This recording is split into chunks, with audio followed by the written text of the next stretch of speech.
My granddaddy always told me there are two types of men in this world: those who plan and those who die.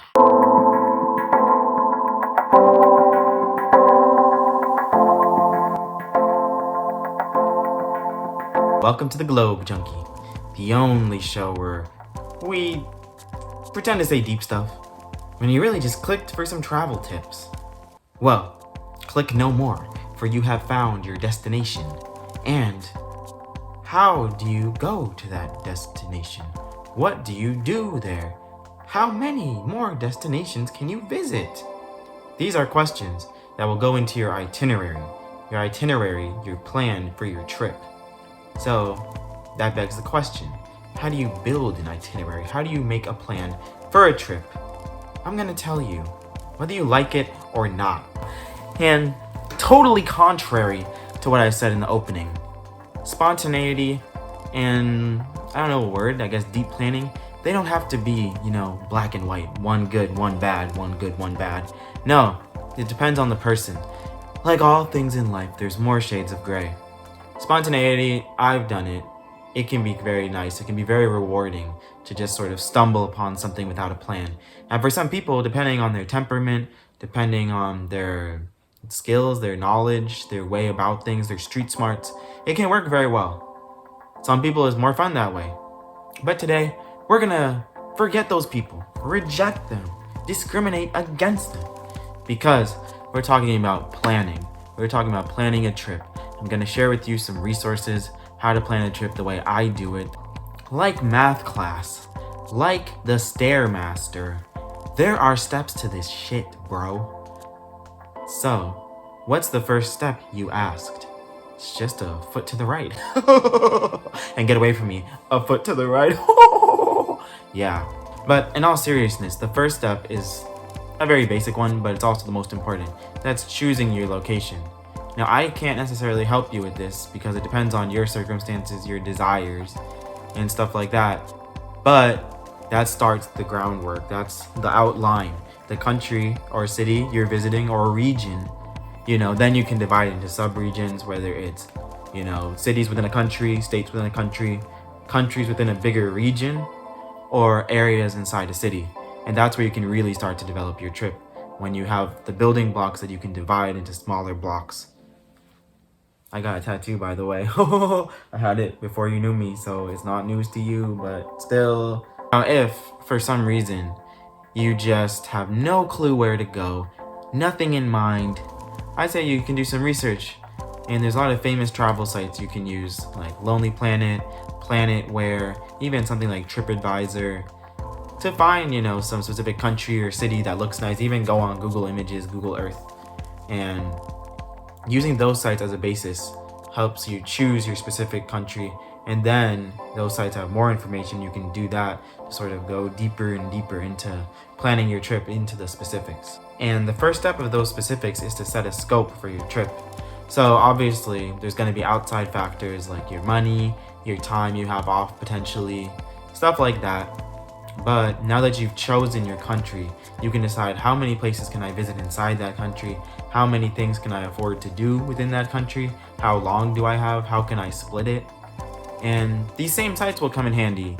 I specifically like Lonely Planet and Planetware. In terms of finding locations, TripAdvisor is good for finding activities in those locations.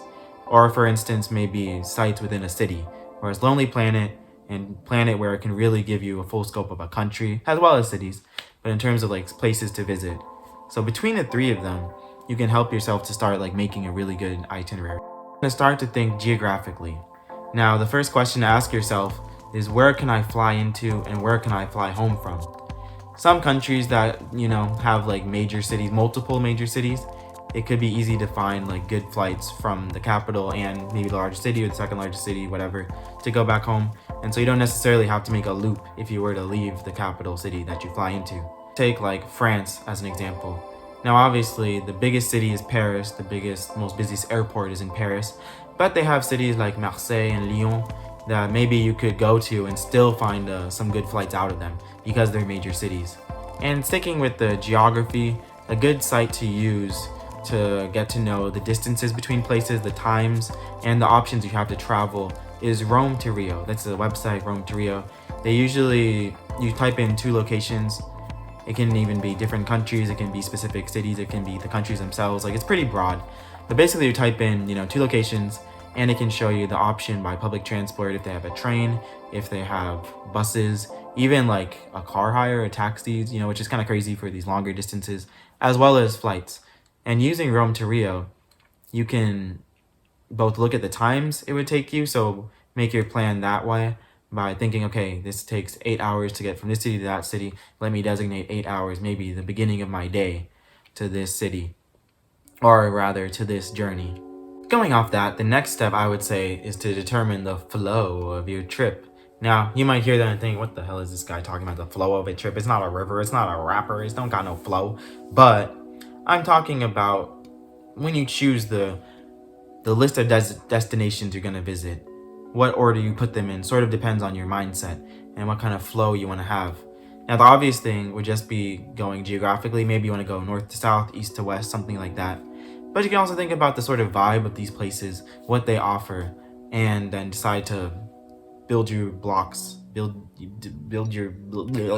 stack your building blocks like that. Like, say I want this vibe here, maybe beach vibe, I want forest next, I want mountains, back to beach, or something like that, I see a trip as a story. So see your arrival as the beginning and your departure as your end. How do you want to navigate that story? What do you want to say? Keep this all in mind when thinking about the flow of your story. With making your itineraries, thinking about places to stay. Now, I've made a whole video about this. Not really, but mostly about this. My Broke Boy traveling guide. It should be in the link on the screen. Hopefully that exists. I'm not just making stuff up and looking stupid, which I already do. Because of that, I won't go into so much detail as in the different options for housing. Today, we're just going to talk about hostels and hotels, because I think those are like pretty common. So I'll just go with those 2. So for hostels, I like to use Hostel World, like it's in the name, Hostel World. We are travelers. We like the world. We like hostels. We're hostile to the world because we're capitalists. Anyway, but that's option for hostels. For hotels, you have things like Expedia, you have Booking.com. I like Booking.com. So between those, you can do that before you go to a place. You can see which places are more expensive, what the options are, even factor that into, as we said, Rome to Rio transport. So factor that, like, okay, this hotel says it's, 2 minutes from the metro. I can take the metro to the bus station. I can take the bus station to the next city, something like that. So the next thing you should do is to think about transportation. Now, I'm going to talk mostly about public transportation, but if you have like a rental car, or if somehow you have your own car, depending on, where you're traveling to, of course you can just use that and, do research on the highways or the routes or whatever. But we're going to talk about public transport. Most countries will have their own system, whether they have buses or, national trains, national railways, or, the local mini taxis, if it's a small country and you can actually use that to get along. So a lot of research will have to go into that as well. A quick Google search should do it for you. I think Lonely Planet has like an article on most countries that's like transport in the country. So you can think about it that way as well. A lot of these places, if it's like a business, if it's a company that does busing or trains, they'll have a site where you could just buy your ticket in advance. And also, like I said, Rome to Rio is a good option because it links to those sites where you can buy the tickets. And some countries you would still have to go in person, and you can do that. I used to go like the day before if I have like an hour free or something. So yeah, it's usually not an issue. Depending on where you go, like it might be a totally in-person thing, and some countries it'll be the exact opposite where you can do everything online. So it really just depends. But getting that in order before going, having those tickets ready, will just make your trip so much smoother. You already have the places to stay, you already have the movement decided, so you don't really have to worry about anything. So it's really just a weight off your shoulder. So the next part is one I can't advise too much, but I would say, do more things that are specific to you. Like if you want a specific activity, for instance, look that up, And can I do it in this place? Like how is it in this place? How does it work? What are the rules? Blah, blah, blah. But at this point, I think you have a solid itinerary on your hands. So now you can edit it, can revise it, maybe something will come to you, something will come up that makes you change your original plans or makes you just want to alter them ever so slightly. ever so slightly.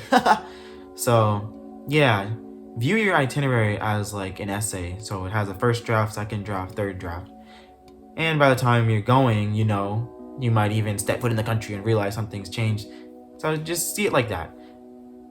But also, if you're going to commit to something, probably don't change it at the last minute. So that's the balancing act. You try to get everything done as far in advance as possible, but be ready to have to change certain things, depending on the actual reality of the situation. That's why I said, deep planning is not necessarily better than spontaneity. And remember to follow these same steps. You can just keep following them to basically revise your itinerary, make sure it's good, do more research, find out more things, find out where they can fit, what you can drop, stuff like that. So the steps will be really helpful to you. And like I said, putting your own spice on it. But that's about it. So yeah, go out there, go travel. You're ready now. Take the training wheels off, the training belt off. Yeah, the training steed, take it off. You're good now. But as always, thanks for watching. I hope you enjoyed the video. I hope it's educational. I hope I actually gave you good advice instead of wasting your time. And yeah, I really appreciate anyone who's watched, and try to like and subscribe if you want. If not, leave my life. No, just kidding.